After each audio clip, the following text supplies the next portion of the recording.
Hello everyone. आज हम start कर रहे हैं अपना सीएमए फाइनल का एक इंपॉर्टेंट टॉपिक जिसका नाम है conversion of company and LLP. आपका जो चैप्टर नंबर 1 है बच्चे सीएमए फाइनल का, उसके अंदर एक टॉपिक है बच्चे कन्वर्जन ऑफ कंपनी। यहां से इस बार एग्जाम में पूरी पॉसिबिलिटी है कि एक क्वेश्चन आपको देखने को मिलेगा। तो स्टार्ट करते हैं अपना कन्वर्जन ऑफ कंपनी। तो जब भी ये टॉपिक आप स्टार्ट करें कन्वर्जन ऑफ कंपनी, तो सबसे पहले एक माइंड सेट करना है सभी बच्चों को। पेपर में अगर कन्वर्जन की बात हो तो सेक्शन 18 ये सभी बच्चों को कोट करके आना है। सेक्शन 18 क्या बोलता है बच्चे? एक company, one kind of company दूसरी काइंड ऑफ कंपनी में कन्वर्ट हो सकती है। और ये बात कौन सा सेक्शन बोलता है बेटा? सेक्शन 18। तो ये जो हमारा टॉपिक स्टार्ट हो रहा है कन्वर्जन ऑफ कंपनी, तो सभी बच्चों को सेक्शन कौन सा याद रखना है? Section 18। One kind of company may be convert into another kind of company. तो वो कौन कौन से कन्वर्जन आज हम कवर करेंगे बच्चे? सबसे पहला कन्वर्जन देखेंगे हम, एक प्राइवेट कंपनी पब्लिक कंपनी में कन्वर्ट हो रही है तो उसके लिए क्या लॉ के प्रोविजन है।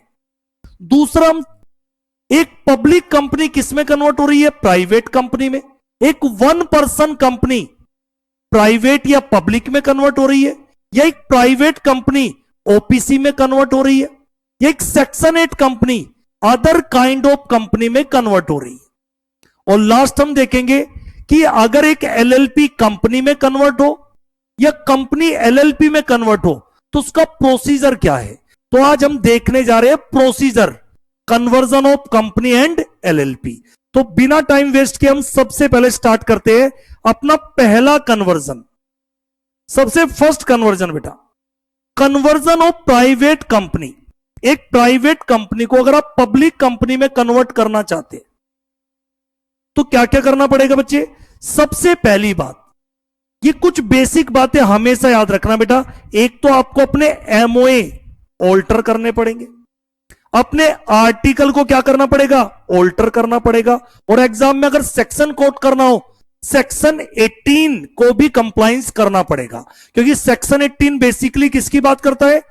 Conversion of one type of company to another kind of company. तो सेक्शन 18 का भी कंप्लायंस करना है। तो जब भी आप कन्वर्जन की बात करो, मेमोरेंडम को ऑल्टर करना पड़ेगा, आर्टिकल को ऑल्टर करना पड़ेगा, और सभी केस में जनरली एसआर तो पास करना पड़ेगा। और एसआर कहां पास होते हैं बच्चे? जनरल मीटिंग में। तो आपको अपने एक शेयर होल्डर की जनरल मीटिंग बुलानी पड़ेगी और वहां पे एसआर पास करना पड़ेगा। एसआर में कितनी वोट चाहिए? 75% और मोर वोट्स इन फेवर। तो स्टेप वाइज बात करते हैं। सपोज कीजिए हमारी private company XYZ private limited, इसको हम कन्वर्ट करना चाहते हैं ABC लिमिटेड में। तो एक प्राइवेट कंपनी पब्लिक कंपनी में कन्वर्ट हो रही है। जनरली ऐसा होता है बच्चे कि एक प्राइवेट कंपनी अपने बिजनेस को किस फॉर्म में लेके आ रही है? पब्लिक कंपनी फॉर्म कंपनी में। तो सबसे पहले आपको बोर्ड मीटिंग बुलानी पड़ेगी। सबसे पहले क्या बुलानी पड़ेगी बच्चे? Board meeting. कन्वीन है board meeting. Board of director की आप क्या बुलाइए बच्चे? Board meeting. और बोर्ड मीटिंग में क्या पास होता है? Board resolution. तो सबसे पहले जो भी कंपनी कन्वर्ट करना चाहते हैं, प्राइवेट कंपनी अगर पब्लिक कंपनी में कन्वर्ट हो रही है तो कंपनी को एक बोर्ड ऑफ डायरेक्टर की बोर्ड मीटिंग बुलानी पड़ेगी और उस बोर्ड मीटिंग में बोर्ड रेजुलेशन पास करना पड़ेगा। दूसरा, आपको दूसरा काम करना पड़ेगा, शेयर होल्डर की अप्रूवल लेनी पड़ेगी। किसकी अप्रूवल लेनी पड़ेगी? शेयर होल्डर की अप्रूवल। और शेयर होल्डर अपनी अप्रूवल कहां पे देंगे बच्चे? जनरल मीटिंग में। और जनरल मीटिंग में क्या पास करना पड़ेगा? एसआर पास करना पड़ेगा। तो शॉर्ट में मैं बात करूं, सबसे पहले बोर्ड ऑफ डायरेक्टर की अप्रूवल, सेकंड शेयर होल्डर की अप्रूवल जनरल मीटिंग में बाय पासिंग एसआर। और जब भी पूरे कंपनी एक्ट में एसआर पास होता है तो कंपनी को एक फॉर्म फाइल करना होता है सेक्शन 117 के अकॉर्डिंग। पूरे कंपनी एक्ट में जब भी एसआर पास होगा एमजीटी 40 फाइल करेगी कंपनी किसको? आरओसी को। कितने दिन के अंदर? 30 दिन के अंदर from the date of passing SR. Next, आपको एक काम और करना पड़ेगा बच्चे। जब भी एक प्राइवेट कंपनी पब्लिक में कन्वर्ट हो रही है तो एप्लीकेशन किसको भी लगेगी? आरओसी को। सेंट्रल गवर्नमेंट ने पावर किसको डेलीगेट की हुई है? आरओसी को। तो एक एप्लीकेशन लगानी है आरओसी को, कौन से फॉर्म में? INC 27। और कितने दिन के अंदर? जब से आपने एसआर पास किया उसके 15 दिन के अंदर। तो पहले एसआर पास करो। जैसे ही आपने एसआर पास किया जनरल मीटिंग में, 15 दिन के अंदर एप्लीकेशन किसको लगानी है? आरओसी को। कौन से फॉर्म में? INC 27। और फिर आरओसी आपको क्या इशू करेगी बच्चे? Fresh certificate of incorporation. ROC आपको क्या इशू कर देगी? Fresh certificate of incorporation. कौन से फॉर्म में? INC 11। और ये नेम चेंज, जो ये प्राइवेट कंपनी पब्लिक में कन्वर्ट हुई है, तो ये नेम चेंज कब से इफेक्टिव होगा बच्चे? From the date of issue of fresh certificate. जैसे ही आरओसी ने आपको फ्रेश सर्टिफिकेट इशू किया INC 11 में, तो ये जो नेम चेंज था ये इफेक्टिव हो जाएगा। बच्चे कन्वर्जन का मतलब ये नहीं है अगर एक कंपनी दूसरी कंपनी में कन्वर्ट हो गई तो उसकी एसेट, लायबिलिटी और जो पास्ट की ऑब्लिगेशन है, डेट की ऑब्लिगेशन है, वो कंटिन्यू रहेगी। ऐसा नहीं कि बच्चे किसी कंपनी ने लोन लिया था और वो प्राइवेट से पब्लिक कंपनी बन गई, उसको लोन नहीं देना है, तो जो भी उसकी ऑब्लिगेशन है, एसेट है, लायबिलिटी है, वो कंटिन्यू करेगी नए नाम से। तो कुल मिला के हमने एक प्रोसीजर यहां पे कंप्लीट किया, जो कौन सा था बच्चे? Conversion of private company into public company. Short में अगर मैं बात करूं, अगर कोई आपसे पेपर में क्वेश्चन पूछे conversion of private company into public company, step 1, सबसे पहले बोर्ड ऑफ डायरेक्टर की बोर्ड मीटिंग बुलाओ, बोर्ड रेजुलेशन पास करो। स्टेप 2, आपको क्या भी करना पड़ेगा? आपको जनरल मीटिंग में शेयर होल्डर की अप्रूवल लेनी पड़ेगी बाय पासिंग एसआर। थर्ड, जब एसआर पास हुआ है तो MGT 14 किसको फाइल होगा? आरओसी को। किसको भी एप्लीकेशन लगानी पड़ेगी? आरओसी को। कौन से फॉर्म में? INC 27। ROC fresh certificate of incorporation, आपका नेम चेंज का सर्टिफिकेट इशू करेगा INC 11 में। आपका नेम चेंज इफेक्टिव कब से माना जाएगा? जैसे ही आरओसी ने आपको fresh certificate of name change का इशू किया। नेम चेंज कीजिए, कन्वर्जन कीजिए, लेकिन जो आपकी ऑब्लिगेशन है, लायबिलिटी है, वो कंटिन्यू रहेगी। एक और छोटी सी बात है, अगर एक प्राइवेट कंपनी पब्लिक में कन्वर्ट हो रही है तो कुछ और भी आपको कुछ 2-3 पॉइंट आपको एग्जाम पॉइंट ऑफ व्यू से याद रखना है। जब भी एक प्राइवेट कंपनी पब्लिक में कन्वर्ट होती है बच्चे, एक प्राइवेट कंपनी पब्लिक में कन्वर्ट हो रही है, तो और कौन सी बातों का ध्यान रखना है बेटा? प्राइवेट पब्लिक में जाएगी तो नंबर ऑफ मेंबर इंक्रीज करने पड़ेंगे। नंबर ऑफ मेंबर इंक्रीज करने पड़ेंगे बेटा। प्राइवेट कंपनी में मिनिमम 2 मेंबर होते हैं, मैक्सिमम 200। पब्लिक कंपनी में मिनिमम की कोई लिमिट नहीं है, मिनिमम 7 मेंबर होते हैं और मैक्सिमम की कोई लिमिट नहीं है। तो एक तो number of member private company से अगर पब्लिक में कन्वर्ट हो रहे हो तो नंबर ऑफ मेंबर इंक्रीज करने पड़ेंगे, नंबर ऑफ डायरेक्टर इंक्रीज करने पड़ेंगे। और प्राइवेट कंपनी के आर्टिकल में 3 रेस्ट्रिक्शन होती है बच्चे। प्राइवेट कंपनी के आर्टिकल में होती है 3 रेस्ट्रिक्शन। उन 3 रेस्ट्रिक्शन को आपको डिलीट करना पड़ेगा। तो जब भी एक प्राइवेट कंपनी पब्लिक कंपनी में कन्वर्ट होगी तो आर्टिकल में प्राइवेट कंपनी के 3 रेस्ट्रिक्शन होती है। जब वो पब्लिक कंपनी में कन्वर्ट हो जाएगी तो 3 रेस्ट्रिक्शन डिलीट हो जाएगी। नंबर ऑफ मेंबर इंक्रीज करने पड़ेंगे, नंबर ऑफ डायरेक्टर इंक्रीज करने पड़ेंगे। तो ये था हमारा पहला procedure, conversion of private company into public company. Next है बच्चे conversion of public company into private company. ये बड़ा बेटा यहां पे प्रोसीजर कुछ पहले वाले प्रोसीजर के मुकाबले कुछ बड़ा प्रोसीजर है। क्यों? नॉर्मली आप देखते हो एक प्राइवेट कंपनी पब्लिक कंपनी में कन्वर्ट हो रही है, बहुत अच्छी बात है भैया। एक प्राइवेट कंपनी तो किस में तरक्की कर गई बेटा, ये तो अच्छी बात है। लेकिन यहां पे सिचुएशन क्या है बच्चे? एक पब्लिक कंपनी किस में कन्वर्ट हो रही है? Private company. तो यहां पे जो प्रोसीजर होगा ये ज्यादा होगा बेटा, यहां पे कंप्लायंसेस ज्यादा होंगे। तो सबसे पहला स्टेप, सबसे पहले सेम बात, एक बोर्ड मीटिंग बुलाओ। बोर्ड ऑफ डायरेक्टर की क्या बुलानी पड़ेगी? Board meeting. और उस बोर्ड मीटिंग में बोर्ड रेजुलेशन पास करना पड़ेगा कन्वर्जन के लिए और मेमोरेंडम को ऑल्टर करने के लिए। और 2 चीजें तो हमेशा ऑल्टर होगी, यहां पे भी MOA ऑल्टर होंगे बच्चे, और आपको अपने आर्टिकल ऑफ एसोसिएशन को भी ऑल्टर करना पड़ेगा। तो सबसे पहला स्टेप, आपने बोर्ड ऑफ डायरेक्टर की बोर्ड मीटिंग बुलाई, बोर्ड रेजुलेशन पास किया कन्वर्जन के लिए और मेमोरेंडम को ऑल्टर किया, आर्टिकल को ऑल्टर किया। फिर उसके बाद आपने शेयर होल्डर की क्या बुलाई, जनरल मीटिंग, और उस जनरल मीटिंग में क्या पास किया, एसआर। एसआर किस बात के लिए, कन्वर्जन के लिए और ऑल्ट्रेशन ऑफ एमओए और ऑल्ट्रेशन ऑफ एओए। और यहां पे बच्चे जब आपकी पब्लिक कंपनी प्राइवेट कंपनी में कन्वर्ट होगी तो यहां पे आपको अपने नाम में क्या ऐड करना पड़ेगा, वर्ड प्राइवेट। और जैसी एक पब्लिक कंपनी प्राइवेट कंपनी में कन्वर्ट होगी तो प्राइवेट कंपनी के आर्टिकल में 3 रेस्ट्रिक्शन होती है बच्चे। प्राइवेट कंपनी के आर्टिकल में क्या होती है, 3 रेस्ट्रिक्शन, और वो 3 रेस्ट्रिक्शन आपको ऐड करनी पड़ेगी। पहले वाले केस में 3 रेस्ट्रिक्शन डिलीट थी, यहां पे ऐड। वहां पे भी बोर्ड ऑफ डायरेक्टर की बोर्ड मीटिंग में बोर्ड रेजुलेशन, जनरल मीटिंग में एसआर, दोनों सेम। एमजीटी 14 वहां पे भी था, यहां पे भी एसआर पास हुआ है तो कंपनी आरओसी को एमजीटी 14 फाइल करेगी within 30 days from the date of passing SR. फिर कुछ और इंपॉर्टेंट बातें बेटा, एक अप्रूवल और चाहिए यहां पे, आपको एप्लीकेशन लगानी पड़ेगी आरडी के पास। आरडी का मतलब रीजनल डायरेक्टर।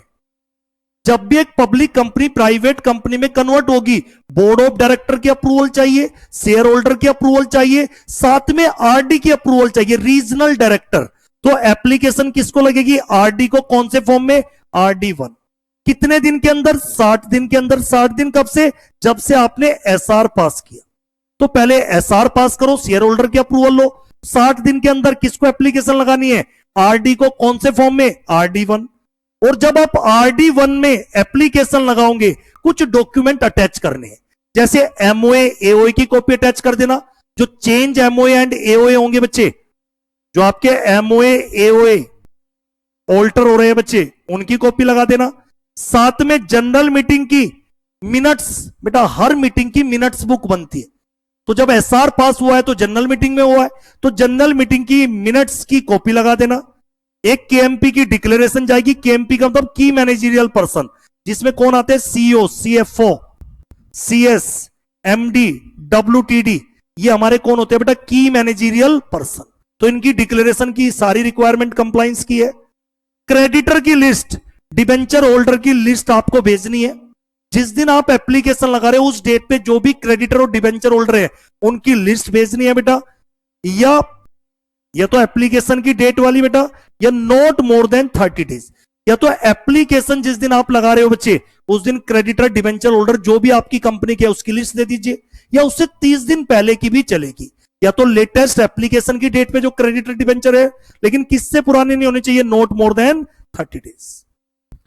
फिर बच्चे आरडी की एप्लीकेशन, आरडी को एप्लीकेशन लगाने से 21 दिन पहले 2 काम करने पड़ेंगे। यानी ये एप्लीकेशन जो तुम आरडी को लगा रहे हो आरडी 1 में, इससे भी 21 दिन पहले 2 काम करने पड़ेंगे। एक तो अपनी एप्लीकेशन को, कि एक पब्लिक कंपनी प्राइवेट में कन्वर्ट हो रहा है, इसकी एप्लीकेशन को एडवर्टाइज कराना है न्यूज़पेपर में। कौन से फॉर्मेट में, 25A। यानी आरडी को एप्लीकेशन बाद में लगेगी, उससे 1 महीने 21 दिन पहले आपको एप्लीकेशन का क्या कराना है, न्यूज़पेपर एडवर्टाइजमेंट। कौन से फॉर्मेट में एडवर्टाइजमेंट, 25A।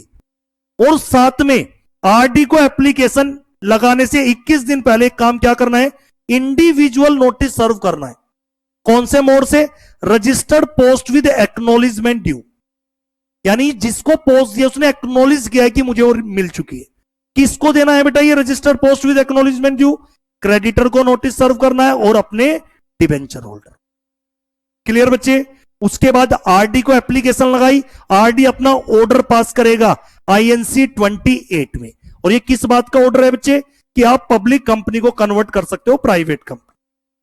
फिर बच्चे ये जो आरडी का ऑर्डर आया है आईएनसी 28 में, इस ऑर्डर की कॉपी किसको फाइल कर दो, आरओसी को। कितने दिन के अंदर, 15 दिन के अंदर। और जैसे ही बेटा आरओसी आपको एक फ्रेश सर्टिफिकेट ऑफ इनकॉर्पोरेशन देगा आईएनसी 11 में 30 दिन के अंदर। और नेम चेंज कब से इफेक्टिव हो जाएगा, जिस दिन आपको फ्रेश सर्टिफिकेट आईएनसी 11 में। तो पेपर में अगर आ जाए conversion of public company into private company, तो लीगल कंप्लायंसेस यहां पे ज्यादा है बच्चे। तो एक बार मैं शॉर्ट में आपको फिर से समझा देता हूं, सभी बच्चों को फोकस करना है बच्चे। एग्जाम में क्वेश्चन आया आपका, एक पब्लिक कंपनी प्राइवेट में कन्वर्ट हो रही है। छोटी छोटी बातें एकदम फोकस करके। सबसे पहली बात, बोर्ड ऑफ डायरेक्टर की अप्रूवल लेनी पड़ेगी बोर्ड मीटिंग में, बोर्ड रेजुलेशन पास करना पड़ेगा। शेयर होल्डर की अप्रूवल लेनी पड़ेगी जनरल मीटिंग में by passing SR. SR pass होगा, कंपनी एमजीटी 14 किसको फाइल करेगी? आरओसी को। मेमोरेंडम आर्टिकल को ऑल्टर करना पड़ेगा। जब एक प्राइवेट कंपनी से पब्लिक कंपनी, और यहां पे पब्लिक कंपनी किस में कन्वर्ट हो रही है? प्राइवेट कंपनी में, तो नंबर ऑफ मेंबर को डिक्रीज करना पड़ेगा, क्योंकि प्राइवेट कंपनी में मैक्सिमम मेंबर 200 होते। और डायरेक्टर को भी आप चाहो तो डिक्रीज कर सकते हो, क्योंकि प्राइवेट कंपनी में मिनिमम 2 डायरेक्टर होते हैं, पब्लिक में 3। तो जब आपकी पब्लिक कंपनी प्राइवेट में कन्वर्ट हो रही है तो आप डायरेक्टर को चाहो तो 3 से 2 कर सकते हो। मेमोरेंडम आर्टिकल को ऑल्टर करना पड़ेगा, साथ में आरडी की अप्रूवल लेनी पड़ेगी। और आरडी की अप्रूवल के लिए एप्लीकेशन कौन से फॉर्म में लगेगी? आरडी 1। और ये एप्लीकेशन कितने दिन में लगानी है? 60 दिन के अंदर from the date of passing SR. RD को एप्लीकेशन लगाने से 21 दिन पहले 2 काम करना। अपने क्रेडिटर को और डिबेंचर होल्डर को इंडिविजुअल नोटिस सर्व करना है। कौन से मोड से? Registered post with acknowledgement due. और साथ में आपको क्या करना है? इस एप्लीकेशन को एडवर्टाइज कराना है। कौन से फॉर्मेट में? 25A।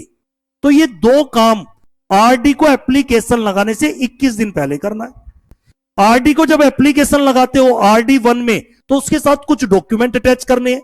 एमओए एओए की copy, minutes of general meeting की कॉपी, केएमपी की डिक्लेरेशन और latest list of creditor and debenture holder on the application date. RD अपना ऑर्डर पास करेगा आईएनसी 28 में। ऑर्डर की कॉपी आरओसी को सबमिट करनी है 15 दिन में, और 30 दिन के अंदर आरओसी क्या इशू कर देगा? Fresh certificate of incorporation in form INC 11। और ये नेम चेंज कब से इफेक्टिव होगा? जब से आपको fresh certificate of incorporation INC 11 में इशू।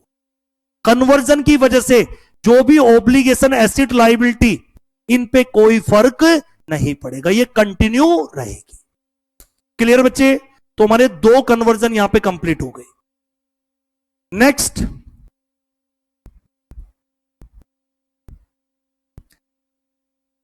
कन्वर्जन है बच्चे 1 पर्सन कंपनी। एक ओपीसी कंपनी प्राइवेट में भी कन्वर्ट हो सकती है और पब्लिक कंपनी में, दोनों एक साथ बता रहा हूं बेटा। अगर एक 1 पर्सन कंपनी प्राइवेट कंपनी में या पब्लिक कंपनी में कन्वर्ट होना चाहती है, तो सिंपल सी बात बेटा, ओपीसी को अपने एमओए ऑल्टर करना पड़ेंगे, तो हर केस में होंगे। अपने आर्टिकल ऑफ एसोसिएशन भी ऑल्टर करने पड़ेंगे।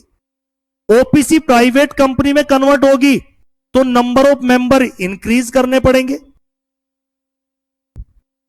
मिनिमम नंबर ओपीसी से अगर प्राइवेट में जाओगे तो 2 हो जाएंगे। अगर आप पब्लिक कंपनी में कन्वर्ट कर रहे हो तो 7 मेंबर, यानी मेंबर को इंक्रीज करना पड़ेगा। डायरेक्टर को भी इंक्रीज करना पड़ेगा। अगर ओपीसी प्राइवेट कंपनी में कन्वर्ट हो रही है तो मिनिमम डायरेक्टर 2 रखने पड़ेंगे और पब्लिक में 3। और साथ में सेक्शन 18 का भी कंप्लायंस करना पड़ेगा। और सेक्शन 18 तो मैंने स्टार्टिंग में ही बताया था, अगर 1 काइंड ऑफ कंपनी कन्वर्ट होना चाहती है दूसरी काइंड ऑफ कंपनी में, तो उसका सेक्शन ही कौन सा है हमारा? सेक्शन 18। तो उसके कंप्लायंसेस भी फॉलो करने पड़ेंगे। फिर उसके बाद बच्चे ओपीसी को अपना एमओए एओए ऑल्टर करना पड़ेगा। एक ओपीसी प्राइवेट कंपनी में भी कन्वर्ट हो सकती है, पब्लिक में भी, पर कौन सी कंपनी में कन्वर्ट नहीं हो सकती? Section 8 company. तो एक ओपीसी प्राइवेट में कन्वर्ट हो सकती है, पब्लिक में, एक्सेप्ट सेक्शन 8 कंपनी। अपने मेंबर इंक्रीज करने पड़ेंगे, डायरेक्टर इंक्रीज करने पड़ेंगे, और साथ में आपको सेक्शन 18 के लीगल कंप्लायंसेस फॉलो करने पड़ेंगे। फॉर्म कौन सा है? Application form INC 6। बेटा जब हमने प्राइवेट टू पब्लिक पढ़ा आईएनसी 27, जब हमने पढ़ा बच्चे पब्लिक टू प्राइवेट आरडी 1, और जब एक ओपीसी प्राइवेट या पब्लिक में कन्वर्ट होती है तो कौन सा फॉर्म एप्लीकेशन किस फॉर्म में लगती है? आईएनसी 6। तो एक ओपीसी प्राइवेट में कन्वर्ट हो या पब्लिक में, तो एप्लीकेशन फॉर्म कौन सा होता है? आईएनसी 6। और आईएनसी 6 के साथ क्या क्या अटैच करना है? अपने ऑल्टर्ड एमओए एंड एओए और अपने आर्टिकल ऑफ एओए, रेजुलेशन की कॉपी अटैच करनी है। List of propose member, OPC अगर प्राइवेट पब्लिक में कन्वर्ट हो रही है तो propose member and its director along with consent. List of creditor और latest audited balance sheet and P&L account. और जैसे ही आरओसी सारे डॉक्यूमेंट से सेटिस्फाई हो जाती है, आरओसी आपको क्या, ये आपका फॉर्म अप्रूव कर देगा और आपको क्या इशू करेगा, certificate of conversion. Certificate of conversion किसका, ओपीसी टू प्राइवेट कंपनी और public company as the case में भी। तो एक ओपीसी कंपनी किस में कन्वर्ट हो सकती है, प्राइवेट में और पब्लिक में।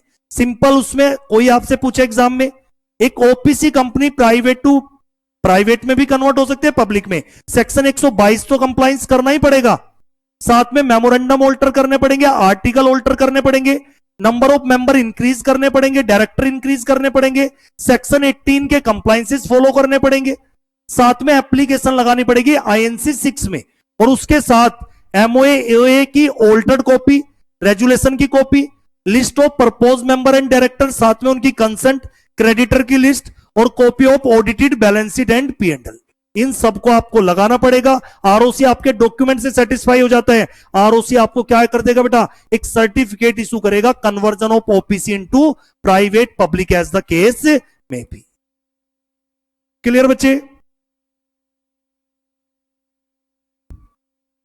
नेक्स्ट है बच्चे कन्वर्जन ऑफ प्राइवेट कंपनी। एक प्राइवेट कंपनी ओपीसी में कन्वर्ट हो सकती है, लेकिन पब्लिक कंपनी ओपीसी में कन्वर्ट नहीं होगी। अगर पब्लिक को कन्वर्ट भी करना है, पहले प्राइवेट में कन्वर्ट करो फिर ओपीसी में, डायरेक्टली पब्लिक कंपनी ओपीसी में कन्वर्ट नहीं होगी। तो एक private company other than section 8 company में कन्वर्ट बाय पासिंग एसआर। तो एक प्राइवेट कंपनी ओपीसी में कन्वर्ट हो सकती है, फिर उसको अपने एमओए ऑल्टर करने पड़ेंगे, आर्टिकल ऑल्टर करने पड़ेंगे, नंबर ऑफ मेंबर डिक्रीज करने पड़ेंगे, यहां पे इंक्रीज नहीं बच्चे, डिक्रीज करने पड़ेंगे, डायरेक्टर को भी क्या कर सकते हो, डिक्रीज कर सकते। एसआर पास करना पड़ेगा, जनरल मीटिंग में क्या पास करना पड़ेगा, एसआर। लेकिन एसआर पास करने से पहले कंपनी को एक एनओसी लेनी पड़ेगी, नॉन ऑब्जेक्शन सर्टिफिकेट, अपने मेंबर एंड क्रेडिटर से। तो अगर एक प्राइवेट कंपनी ओपीसी में कन्वर्ट होना चाहती है तो सबसे पहली बात मेमोरेंडम ऑल्टर होंगे, आर्टिकल ऑल्टर होंगे, और साथ में मेंबर डिक्रीज होंगे, डायरेक्टर भी डिक्रीज होंगे। एसआर पास करना पड़ेगा, लेकिन एसआर पास करने से भी पहले अपने मेंबर की और क्रेडिटर से एनओसी लेनी पड़ेगी, नॉन ऑब्जेक्शन सर्टिफिकेट, और फिर एसआर पास करो। एसआर पास होगा तो एमजीटी 14 किसको फाइल होगा, आरओसी। यहां पे भी कंपनी किसको एप्लीकेशन लगाएगी, INC 6। चाहे एक ओपीसी प्राइवेट पब्लिक में कन्वर्ट हो या प्राइवेट ओपीसी, एप्लीकेशन फॉर्म दोनों में कौन सा है, INC 6। कौन कौन से डॉक्यूमेंट अटैच होंगे यहां पे, डायरेक्टर डिक्लेरेशन देंगे कि सारे मेंबर क्रेडिटर ने अपनी कंसेंट दे दी है कन्वर्जन को लेके, मेंबर और क्रेडिटर की लिस्ट भेजनी है, latest audited balance sheet P&L account, और साथ में copy of non objection letter of secured creditor. और आरओसी अगर आपके डॉक्यूमेंट से सेटिस्फाई हो जाती है तो आरओसी क्या इशू करेगी, फ्रेश सर्टिफिकेट। और जैसे आरओसी फ्रेश सर्टिफिकेट इशू करेगी तो एक प्राइवेट कंपनी किसमें कन्वर्ट हो जाएगी, ओपीसी। तो हमने कितने कन्वर्जन अभी तक देख ले बच्चे, 4 कन्वर्जन। नेक्स्ट है बच्चे आपका conversion of section 8 company into any other kind. आप सभी को पता है सेक्शन 8 कंपनी सोशल वेलफेयर के लिए बनाई जाती है। तो अगर एक सेक्शन 8 कंपनी क्या अदर काइंड ऑफ कंपनी में कन्वर्ट हो सकती है, बिल्कुल हो सकती है। उसके लिए क्या करना पड़ेगा बच्चे, सबसे पहले बोर्ड ऑफ डायरेक्टर की बोर्ड मीटिंग बुलानी पड़ेगी। अगर आप एक सेक्शन 8 कंपनी को any other kind of company में कन्वर्ट करना चाहते हो तो आपको एक बोर्ड मीटिंग बुलानी पड़ेगी जिसमें बोर्ड रेजुलेशन पास करना पड़ेगा। दूसरा, आपको शेयर होल्डर की क्या बुलानी पड़ेगी, जनरल मीटिंग, और उसमें एसआर पास करना पड़ेगा कन्वर्जन के लिए। एमजीटी 14 किसको फाइल करना पड़ेगा, आरओसी को, within 30 days from the date of passing SR. RD को एप्लीकेशन लगानी पड़ेगी कौन से फॉर्म में, INC 18। तो अगर एक section 8 company any other kind of company में कन्वर्ट कर रही है तो सबसे बड़ी बात, सबसे पहले बोर्ड ऑफ डायरेक्टर की अप्रूवल लो, बोर्ड मीटिंग में board resolution. Next, share holder की जनरल मीटिंग बुलाओ, एसआर पास करो। एसआर पास हुआ, एमजीटी 14 आरओसी को फाइल करो, और फिर किसकी भी अप्रूवल लेनी है, आरडी की। आरडी की एप्लीकेशन लगाओ, आरडी को कौन से फॉर्म में, INC 18 अलोंग विद डॉक्यूमेंट। जब आप आरडी को एप्लीकेशन लगाते हो कौन कौन से डॉक्यूमेंट आरडी के पास जाएंगे अटैचमेंट के साथ, एक तो बोर्ड रेजुलेशन की कॉपी, एक एसआर की कॉपी, एक ऑल्टर्ड एमओए और एओए, एमओए, एओए की copy. Statement of asset and liability, आपको एसेट और लाइबिलिटी की स्टेटमेंट भेजनी है बेटा, as on the date not earlier than 30 days. और इसे कौन भी सर्टिफाई करेगा बेटा? ऑडिटर। तो आपको करंट वाली अपनी स्टेटमेंट ऑफ एसेट और लाइबिलिटी देनी है, जिसको कौन सर्टिफाई करके देगा? CA, auditor. अपनी audited financial statement, board report, audit report, annual return कितने सालों की? 2 सालों की। एक एनओसी देनी है बेटा क्रेडिटर से कि क्रेडिटर को कोई ऑब्जेक्शन नहीं है। एक वैल्यूएशन रिपोर्ट जाएगी जो रजिस्टर्ड वैल्यूअर देगा। कौन देगा बेटा? Registered valuer.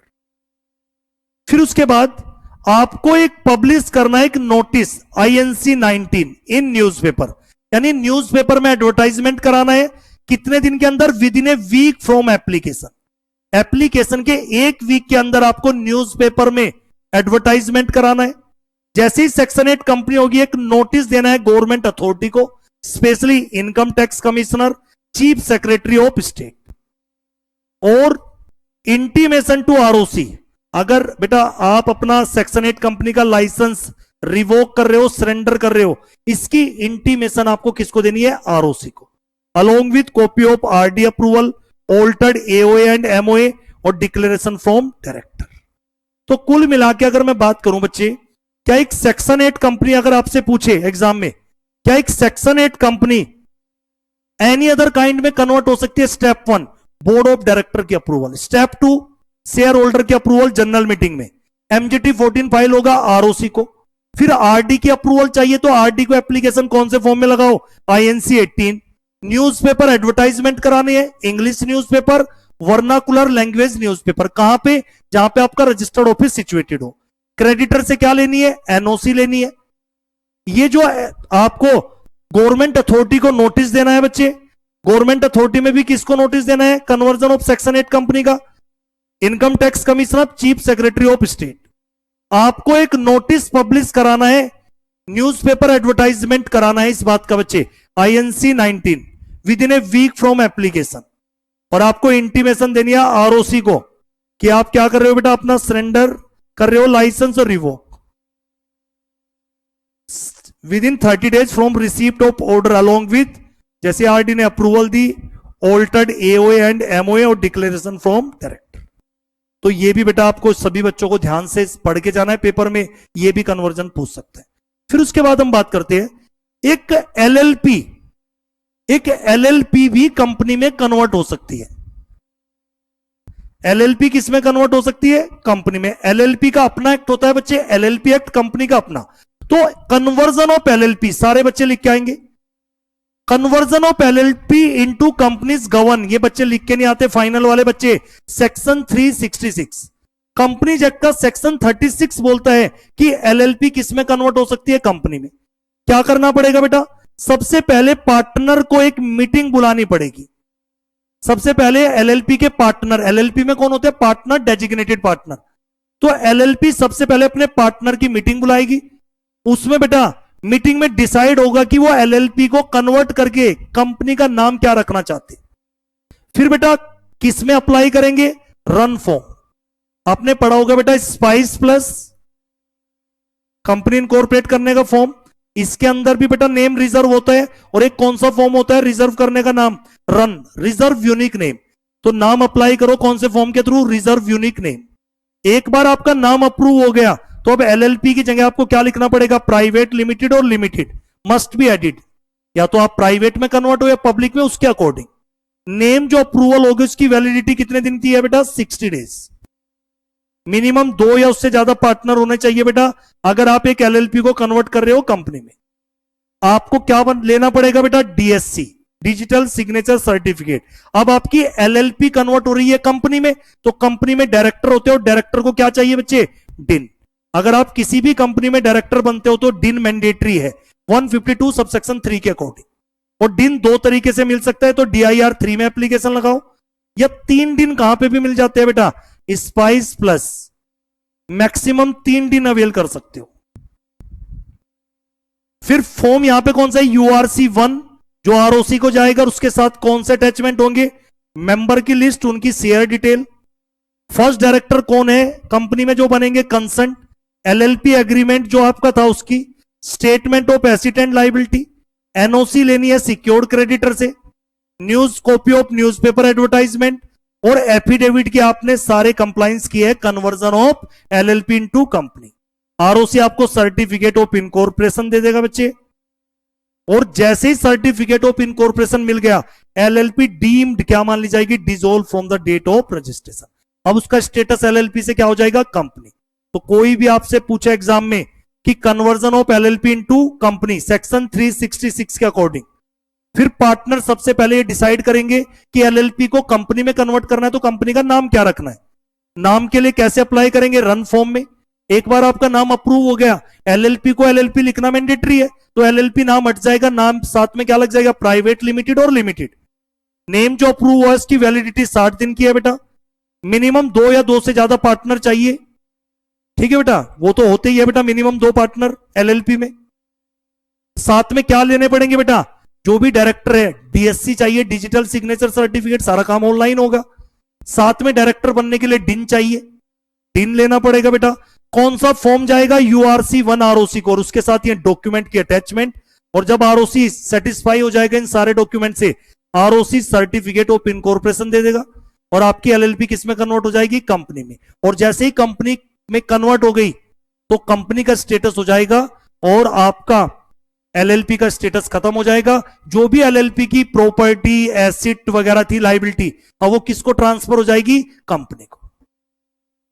और लास्ट आज का हमारा टॉपिक बच्चे, conversion of company into LLP. पहले बताया था एलएलपी कंपनी में कन्वर्ट हो रही है, इस बार बच्चे company, conversion of company into LLP.